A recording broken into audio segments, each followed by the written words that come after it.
This session is dedicated to the functionality Apply Runtime Changes.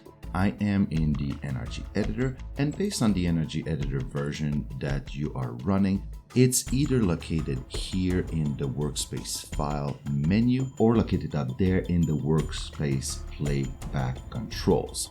So you can see right now this option is unavailable, and it is a real time saver. I'm going to show you and give you an example of how to use it correctly.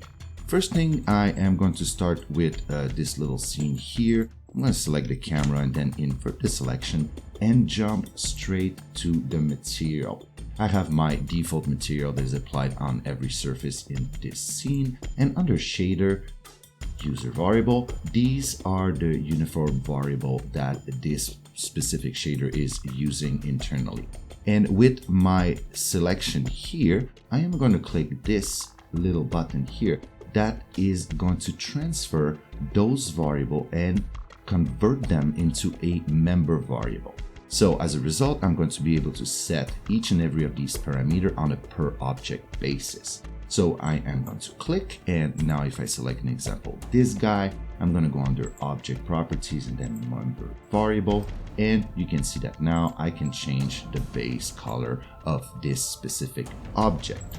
Now, where Apply Runtime Changes will come into play is when I actually start previewing and running the game as it will be in your final product. So first thing that I'm going to do, I'm going to save the project here and I'm going to push play. So now at this stage, if I select an example, this object, and I change its color, I'm going to select this one just as an example, change its metallic roughness value, change the color as well. I'm going to push stop, and now the scene is reloaded back to the last saved state. So I am losing those changes. Now, since I have made change at runtime, I am now able to go under File and Apply Runtime Changes, or simply click here, and now automatically all the changes, the roughness metallic value that I've set, the base color that I've set, are now reapplied directly to my scene at edit time. So it means that you can go on, run your application. If you find that something is not right, you can tweak it, stop, and then apply runtime changes instead of turning into the circle of playing, stopping, fixing, and then play, save, and then play, stop, fixing, and back and forth and back and forth. And this can go way beyond just changing some, in this example, member variable. What we can do, I'm going to save this project now. This also applies to any type of properties that you can change. So an example, before going at runtime, I am going to assign on this plane here some collision. I'm simply going to create a simple box collider. Quick. Let's bring that down here and give it a little offset, just like that. So now like that, it fit plus or minus the ground.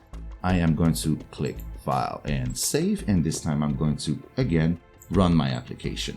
Now at runtime, I want to assign or tweak some physics on these two objects here. So I am going to first select this one, ensure that it is not a sticky object, so I can now move it around. Same for Mr. Cube over here. I'm going to lift them up. And now if I select this one, an example, and apply physics, it is going to automatically fall in oblivion. What I'm going to do is I'm going to push pause, and then I am going to add my rigid body physics properties, just like that.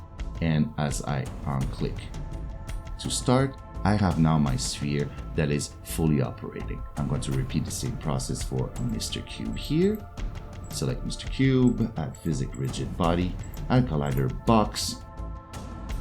And now I got my box and my sphere that are having rigid body physics applied to them.